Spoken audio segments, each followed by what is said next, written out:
And welcome everybody to our listening program. Today is Sunday, April 2nd at 8:29 p.m. I'm Federico Lines of States Rights Radio. And I'm Seth Hancock of Seth Hancock Reports. And this is the Restoring the Constitution program. And welcome. Hey, Seth. How you doing, buddy? I'm pretty good. How are you? Not bad, not bad. Another day, another dollar, another living in this, struggling republic of ours. Tonight's episode is the Second Amendment crisis, yet again, and the Trump Indictment. And we're going to talk about the Trump Indictment because my partner, Seth Hancock, my business partner, Seth Hancock, wants to discuss the Trump Indictment, which is very important to us. And let's hear what he has to say about it. So, in recent news, this Tuesday or Wednesday, Trump was indicted by a New York grand jury on charges of misusing, of several charges, but one of them is misusing of campaign funds to allegedly pay off one of his mistresses, Stormy Daniels, an adult entertainment star. And right now he's suffering that. So let's get on it. Seth, take it away. Yeah, and, this is like one of those stories that I haven't been following it so closely to really get into the details because I think this is a lot of distraction, a lot of political theater, circus. But I just see, but we're in this kind of catch-22 where we need to discuss this stuff because there's such a level of dependency among conservatives on Donald Trump, and it's something that I think needs to just be broken away from.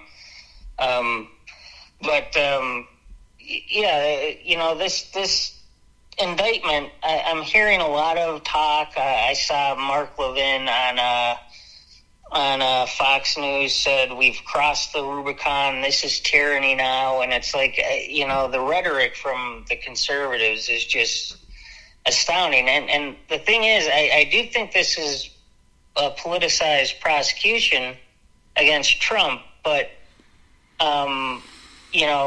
Trump deserves to be prosecuted for a lot of things. And that's one of the things in this case. It's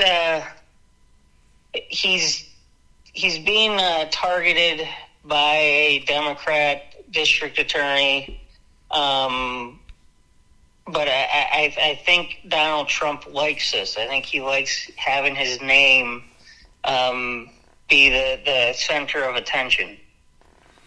Yeah, that's true. He's an egomaniac narcissist with a narcissistic personality, and he likes this attention, no matter if it's good or bad publicity. My thoughts on it is, like in 95, 96, when Republicans got control of Congress, they went after Bill Clinton, and they got him on one of the stupidest charges, which again, it's against the law. No, granted, perjury, it's a crime, it's a federal crime, and he was impeached on it. But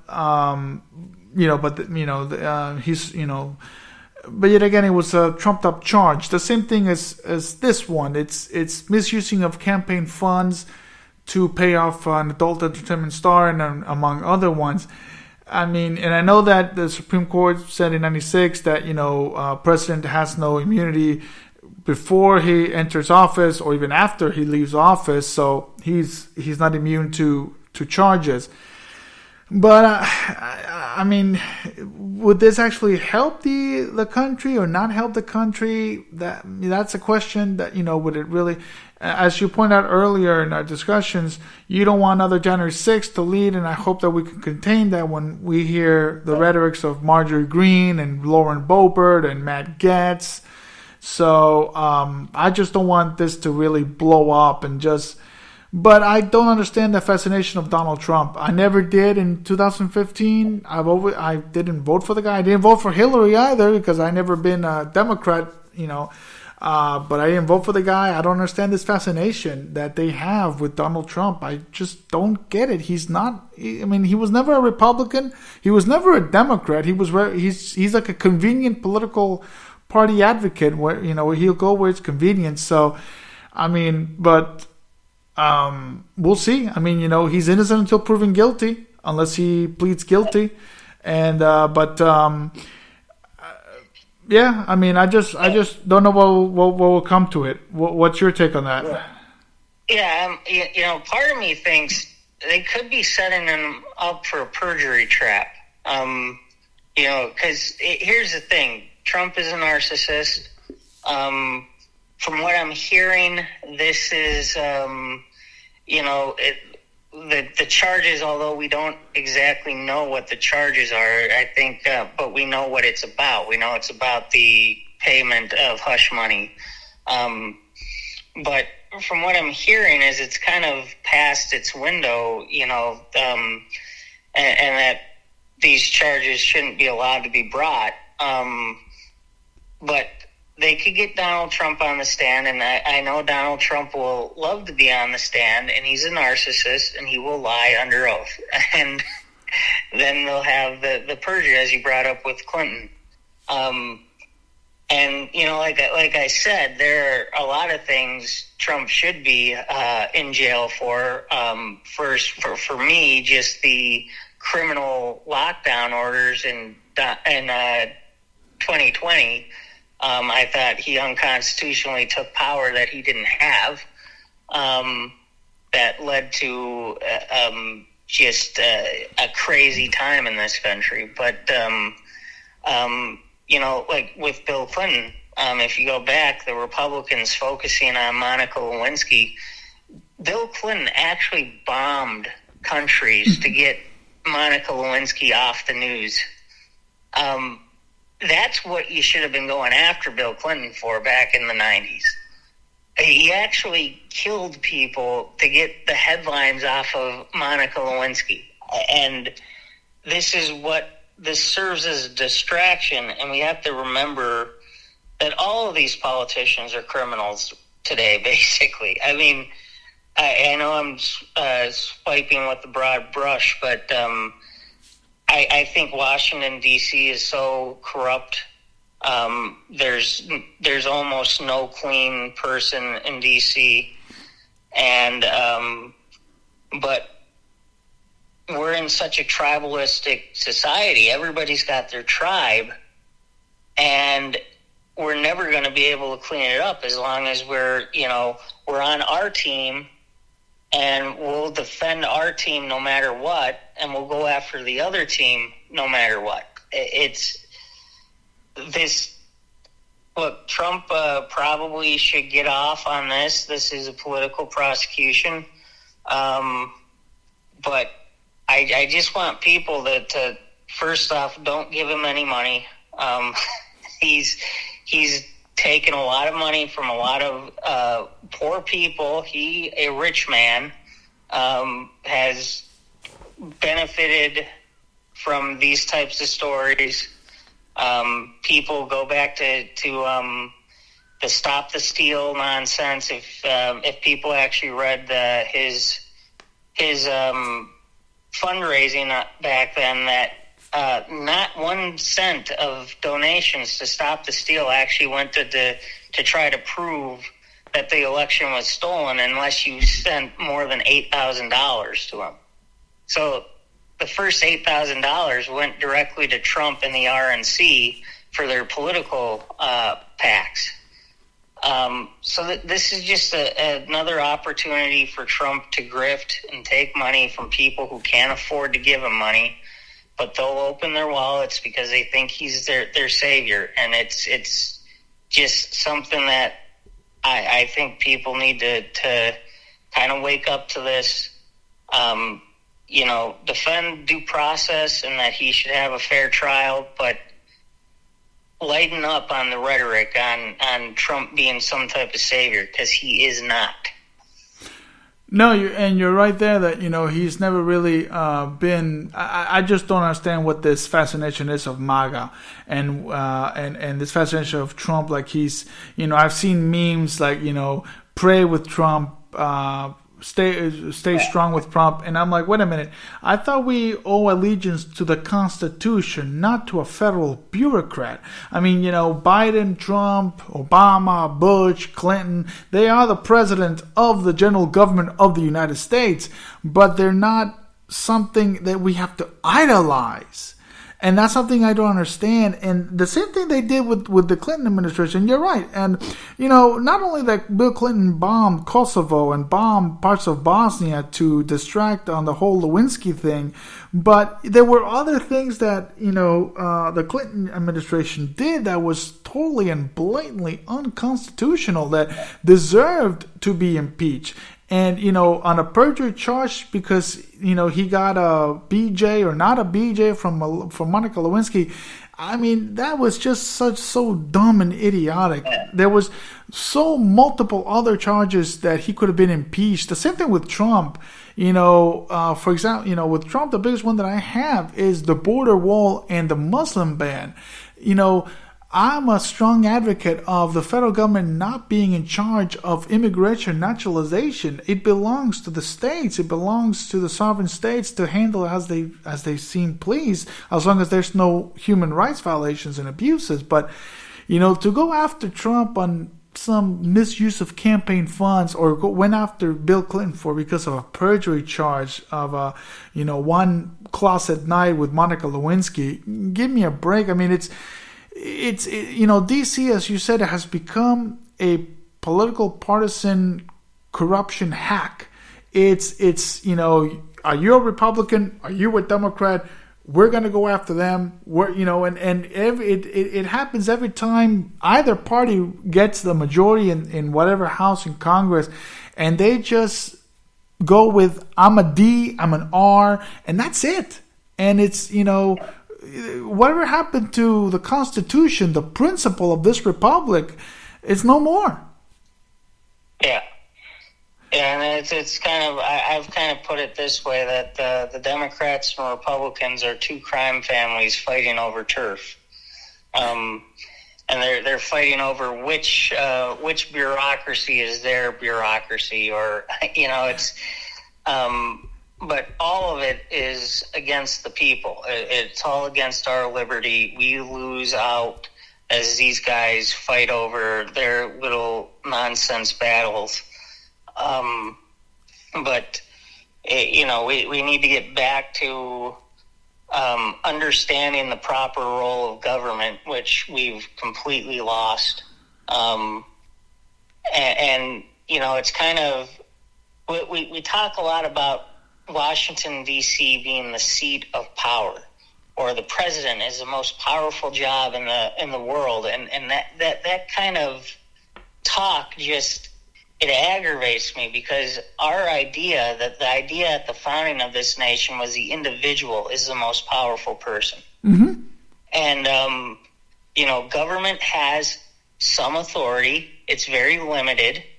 It has a very small role. It has a role, but it's very small, and we need to get back to that. But as long as we're worshiping these politicians, we're never going to get back there. And that's why I think it's so important to, like I said, I'm in like this catch-22 situation. I don't want to talk about Trump anymore. I just am tired of the guy.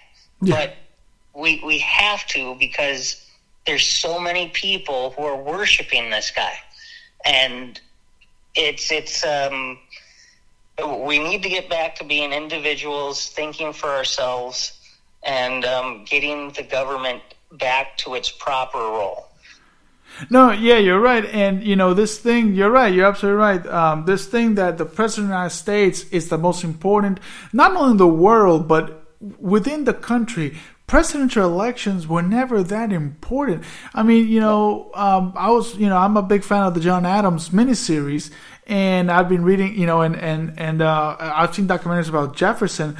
Jefferson treated the White House as if he was in Monticello. He received foreign dignitaries in his bathrobe and slippers. That meant that he just didn't, there was a sense of, I'm the president, I'm not gonna get dressed up for you, so let's just have some tea in the tea china room with my bathrobe and slippers, and and then James Garfield. Well, I know he was assassinated, but he used to walk from the White House to the train station or to the post office with no Secret Service whatsoever. And I remember working in downtown DC, and President Obama came to speak at our building, at a law office that was in our building, and I see this giant row of armored cars and God knows what, and tanks, and I'm like, wow, when did this happen? Why are we so so intergalactic, intertwined with seeing him as the most powerful person in the country? He's not. And I don't know if that started with FDR or Woodrow Wilson, but he shouldn't be the most important person in the world. And giving this thing to Trump and Biden, Obama, this sense of entitlement, this sense of, putting him on a pedestal, it just upsets me, because the true power is within the states, not the federal government. The federal government has power, I'm not denying that, but it's dictated within the Constitution what powers it is. If you read it correctly, the federal government has very limited power. It's not, they have power over the Treasury because we have a single currency. Fine, I'll give them that. They have powers of foreign affairs and Congress declaration of war. I'll give them that. And some parts of commerce. And now they have, after the Civil War, civil rights. And that's about it. But it exploded tremendously that now, it's a fight between dog number one and dog number two, and see who fights the meaner, the badder, the insults. And, one thing that I will give Andrew Jackson is that when in the election of 1824, when he was running against John Quincy, a lot of rumors came out with his wife that she was an adulteress, and she was still married, even though she already divorced, but divorce back then took a long while.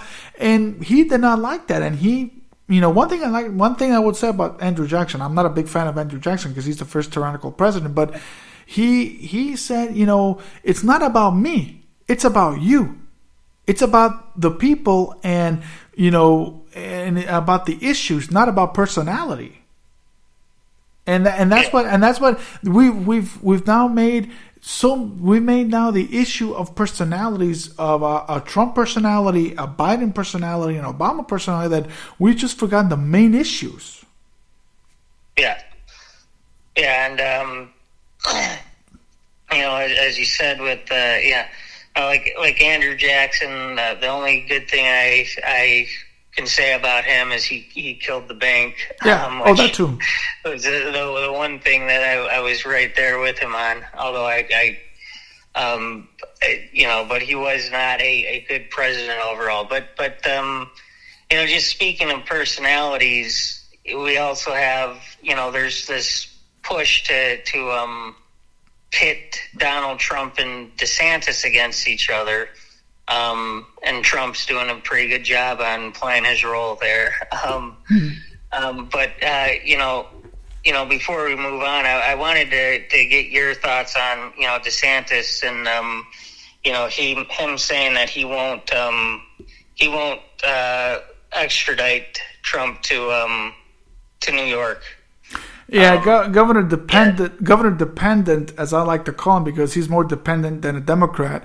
Governor dependent. I know he actually said he will refuse to cooperate with the federal government on the Trump extradition, and that's the most federalism words that has come out of his mouth, because that again is the whole purpose of sovereign states refusing to cooperate with the federal government. I wish he would refuse to cooperate with FEMA, when we had the hurricane with Ian and a few other things with the federal government. With these FBI and Florida State Police task force of prostitution rings and drug rings, I hope he would refuse to cooperate on that, but he chose to not to cooperate with this. Okay, fine, fine. If he doesn't want to cooperate with the federal marshals, that's fine. Because, state of New York cannot enter to sovereign states, so they're going to have to ask the federal marshals to bring in Trump, which is the federal marshals is the only police force that I will always support. I don't like the FBI. I don't like the ATF. I don't like the DEA. Right now, I'm watching a episode of Narcos, and I can't stand the DEA. So the federal marshal is the only police force of the federal government that is constitutional. So, with dependents, he could be refusing to cooperate on other issues. That he chose to say this is because he wants to say to his Florida Trumper base, oh look, I love Trump and kissy kissy kissy. I'm not gonna refuse. I'm gonna refuse, and I'm not gonna help the federal government. Okay, fine. Then keep your mouth shut and keep doing your stupid job in Florida. That's. I wish he would not cooperate with other issues. But if he's gonna do it with this one, okay, let the federal marshals bring in Trump. Yeah, and. I think obviously DeSantis is doing it partly for political reasons. He certainly, if he wants to run for the Republican nomination, he can't assist in the extradition. But I think he, no matter the reasons, I think he has the right to say that and say we're not going to cooperate, and good for him for that. I just was kind of curious on how that will play out in the end, because I didn't know necessarily that the federal marshals would be allowed to go in there. But that would kind of beg the question: would the federal marshals be sent? Because Biden's playing a game too. Biden's kind of sitting on the sidelines. He doesn't want to have his hands too involved in the indictment of Trump, because it'll look like he's going after his political enemy, even though Trump ran on lock her up in 2016, and people loved that then. But so do you think the federal marshals would be used to extradite him if Trump didn't show up on his own? Well, again, it's crossing state lines, so they do have to use the federal force, and they will use the federal marshal to do that. They did that in Ruby Ridge, and of course Ruby Ridge went wrong. One thing that I've always told people is that the genius of this government system is that we are independent from one branch of the government to another. But they are independent within themselves. So Biden may want to wash his hands and not take a role in it. But the Attorney General, which he controls the federal marshals, Merrick Garland, which again he'll probably he has the authority, and that's something that people Trumpers when Jeff Sessions did not want to go along with something with Trump, and then he had to resign. Yes, the president appoints his cabinet, the president appoints the attorney generals, but keep in mind there is a separation of power within those departments. That's why in Morrison versus Olson, Justice Scalia was against the independent counsel, Government and Ethics Act, with the establishment of the independent counsel, that Congress appointed an independent counsel to investigate the White House.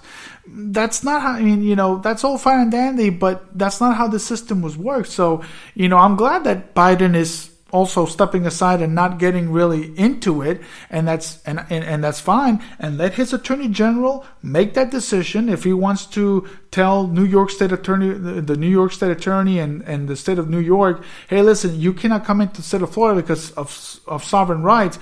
We have the federal marshal power. We'll come get him. We'll deliver him to New York, and that's the appropriate way to do it.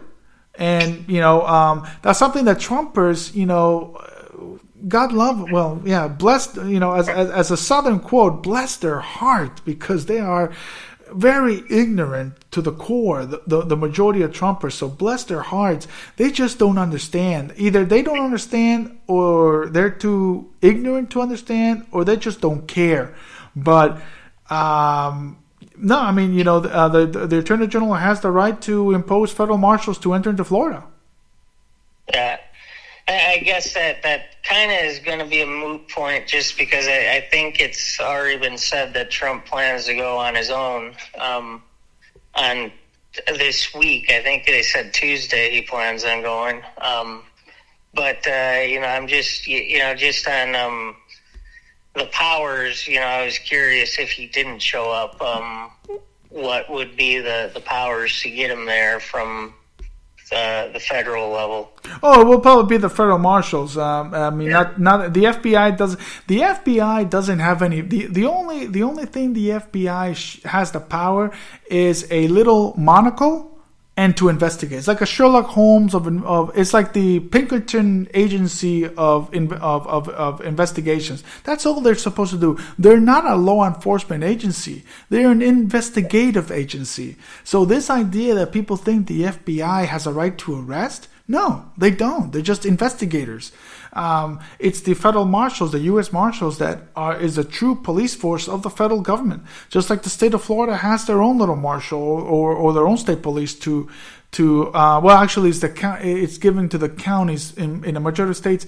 It's the county officials, the county police that have the right to arrest the officials. In this case, it's the federal marshals. So we shall see.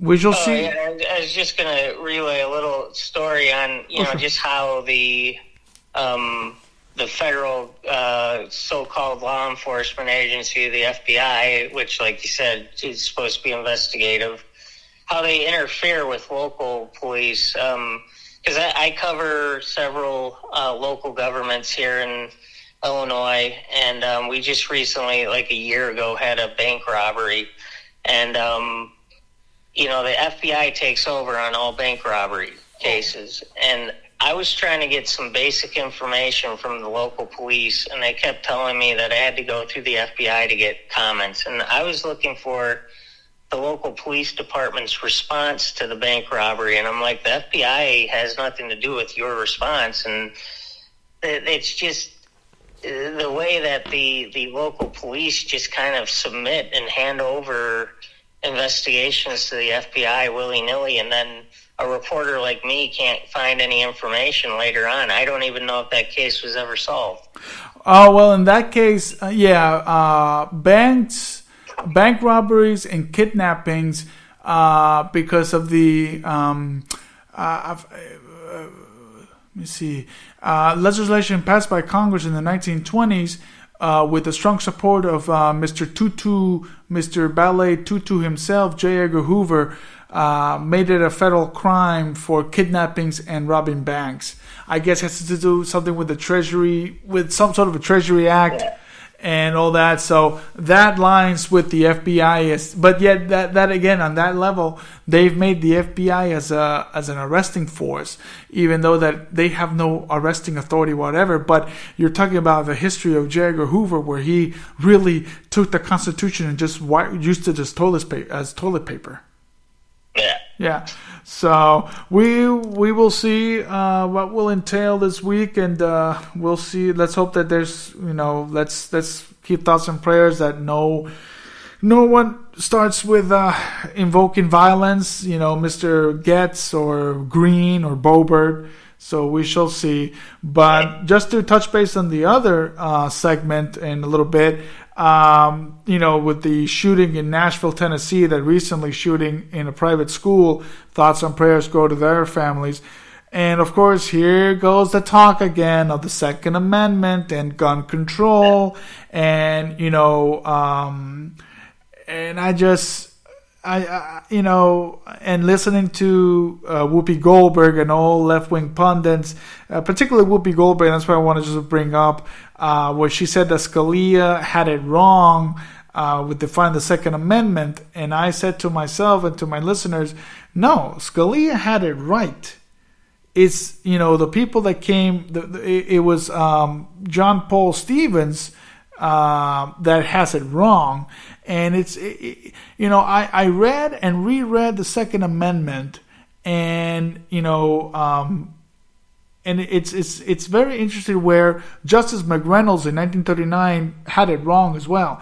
It's a well-regulated militia, comma, being the necessary to the security of a free state, comma, the right of the people to keep and bear arms, comma, shall not be infringed.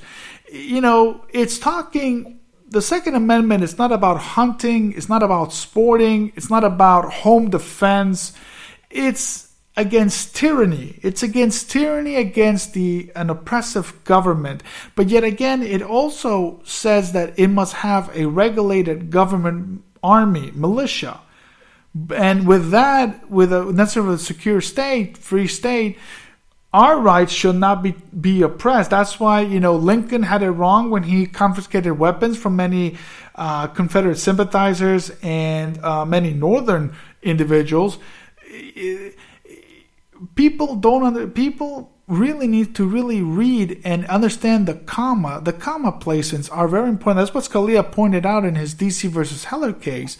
And it's not about sporting events or sporting or hunting or home defense. It's about, what happened during the Revolutionary War, government oppression, government confiscation of weapons. That's what it is.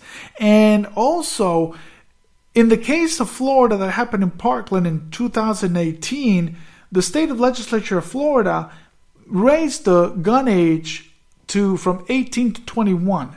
That is a regulation. That is something that I applaud because, quite frankly, if you can't drink to your 21, but you can own a gun when you're 18, I think that's kind of idiotic. The same thing is that you couldn't drink at 21, but you had to go to war at 18. Come on, give me a break here. But I just think that it belongs to the state to decide, not the National Congress. It's Tennessee to say, okay, this is a private school that happened, but we also have to look at the public schools. Let's see what we can do.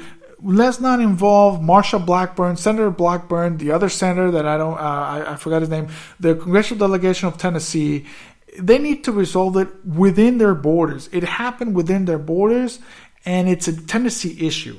What say you, Seth? I think one of the things that whenever any of these types of shootings happen, these events occur, there's always a quick nationalization of the story that leads to the political class pointing fingers. First off, I want to say whenever we have any one of these types of events, the person who was the shooter is responsible.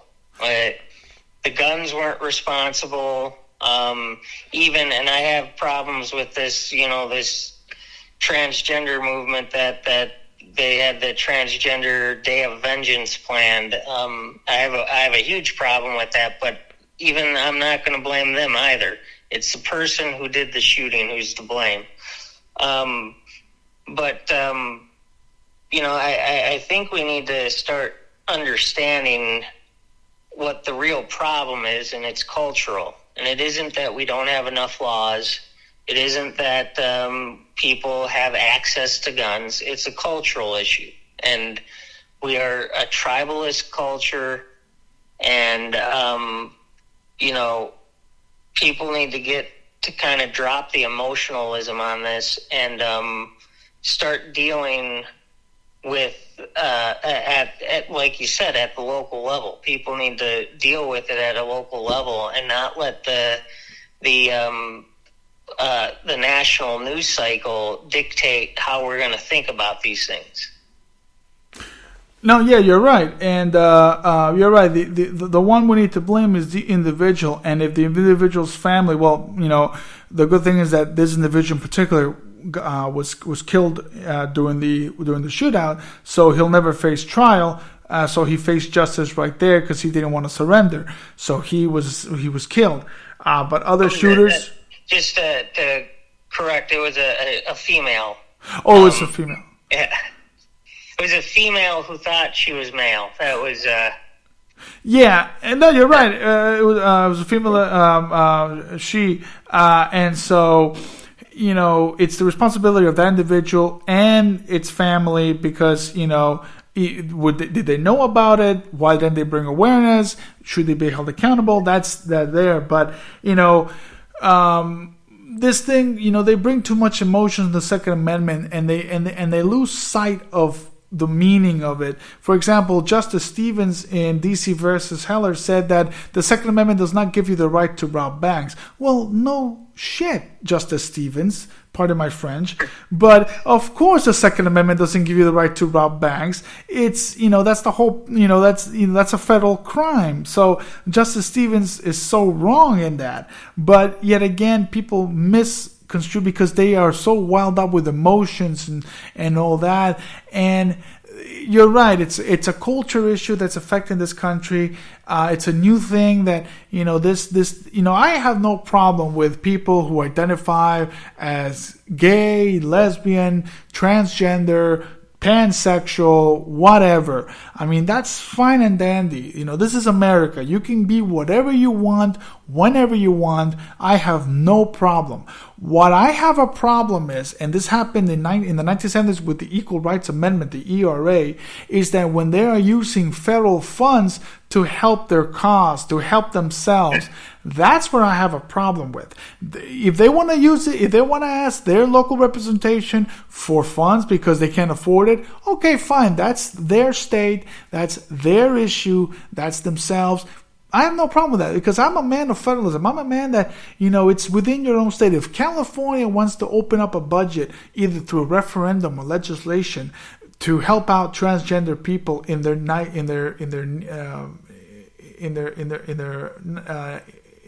eve of needs, that's fine.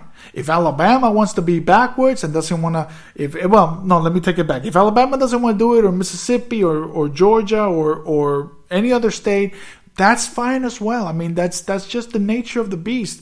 It's wherever the majority leads that, sadly this country leads by a majority. So, but what I don't like is, people insulting people making fun of people.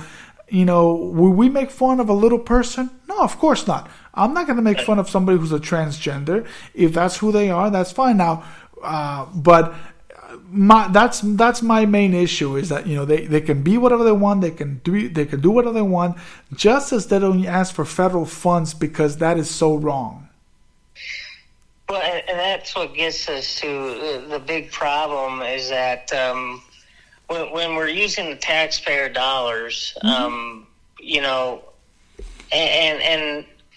it like I think of schools in general. There's a big problem with a lot of parents have with these books in the libraries because of they're pushing the transgender ideology or they're pushing the gay ideology, and I'm this is why I'm so against government schools. I, as a Christian, I don't want to force an atheist to pay for a Christian education. But I don't want them to force me to pay for an atheist education or, promoting transgenderism. This is why we need to get the government out of these things and let people be free and independent and accountable for their own actions, their own decisions. And,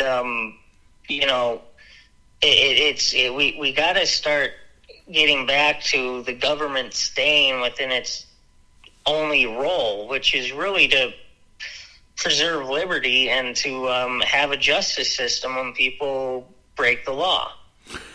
No, and good point there, Seth, on the education system and different ideas with different and all that. And it brings me back to the 1925 Scopes monkey trial, where Tennessee had a law that banned the teaching of evolution and the teaching of Darwinism.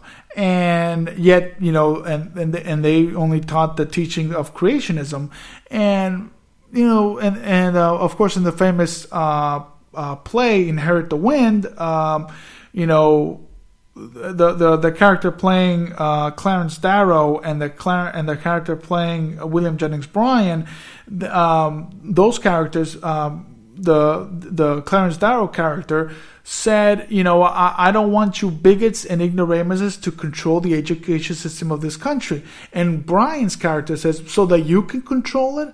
And I said to myself, and I said this to my family, how about nobody controls it? How about you let the people and the private enterprise control it? Let them have a curriculum of teaching evolution and teaching creation, and let the young person decide, what do they want to believe? Do they want to believe we come from apes, or do they want to believe they come from Adam and Eve? I'm in the idea that I don't even know where we came from, and quite frankly, I don't care. But that's just me. But, that's the idea, is that, when you get religion with politics and you mix it in and you don't let the children decide, there you have issues. There you have control. And that's, mainly part of the federal government intervening in education, thanks to Jimmy Carter on establishing the DOE. But, it goes back to individual, to states, to the people. That's why the 10th Amendment is so important. It says it gives the power to the states and respectively, comma, I always love those commas, Seth, comma, respectively, the people. It goes back to the people. It's still the state government, but the people will decide in the end. So that's another thing that, touches base on everything that, people, there's too much control, and the federal government has taken too much control of everything, and we don't need emotion at this time and age. We just need the federal government to back off, reduce the level of, reduce the pedestal of the president, and just bring it back to the state and local level. Yeah, and and I've always, like me personally, I would get rid of the government control even at the state and local level in schools if possible. But it really starts with the federal overreach. Yeah. I'm fine constitutionally. A lot of states have in their constitution that they're going to provide an education system for kids. Personally, I would work against that at the state level because I think it's a parent's responsibility to get their kids educated. But, it's gotten really bad because of the central Leviathan control from Washington, D.C. And, we can see how bad central planning and control is by everything's running through Washington, D.C. now, and that's not the way it's supposed to be. No, it's not. And I think I told this anecdote in my college days, and I'll say it again because I love my response to my political science professor. I was taking this state local government class, and she was saying, well, we have a state, I know that we have a state government in Tallahassee, the same thing in Atlanta and Springfield, and et cetera, but all directives come from D.C. And I raised my hand and said, so what's the point of this class? So let's all bow down to the federal government? And that's why I started to really focus more on, that's why I really started to really, look into this idea of sovereignty and independence and individual liberty within the states, within the people, and not rely so much on the federal government for education, on welfare, on energy, on agriculture. I mean, thank you, Wickard Filburn, for giving that control, that central planning of Soviet policies, that now we cannot, we have to know how much we have to grow for bread. That's not how this country was established. If Farmer Joe can raise more than Farmer John, then good for Farmer Joe, and Farmer John, work harder. Spend less time at the bar and more time on the field. Yeah. So, but anyway, all right, we'll see how this plays out with Trump, and also let's hope that we lose the emotional rhetoric with the Second Amendment and with guns, and focus more on the nuclear of the family, the nuclear of individual liberty. Right, Seth? Yeah, and just on that, I want to note that obviously when these events happen, the left is usually the ones that targets guns the loudest. But I will say, like this week, Trey Gowdy on Fox News was passionately arguing for red flag laws, and it is just mind-boggling that this is somebody who conservatives love, Trey Gowdy, who is apparently a constitutional lawyer, but he said we need red flag laws and we need due process. Well, you can't have both. Red flag laws are antithetical to due process. Yeah, or like when Trump said, hey, Mike, let's take the guns first, then we'll take them to court. I'm like, whoa, what is this, Abraham Lincoln during the 1860s? I mean, come on. I mean, first is due process, then you take the guns.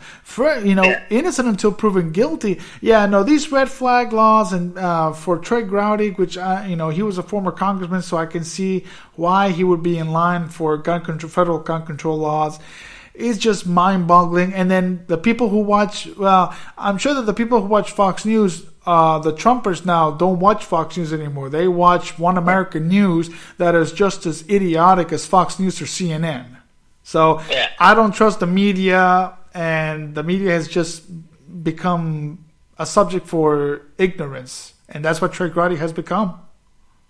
Yeah. So, anyway, well, Seth, it's always a pleasure us to share these notes together, and hope we will be back next Sunday with more topics to discuss on restoring the Constitution. Yeah, sounds good. All right, have a good night. Have a good night, everybody, and for State Sovereignty and with Seth Hancock Reports. Thanks again.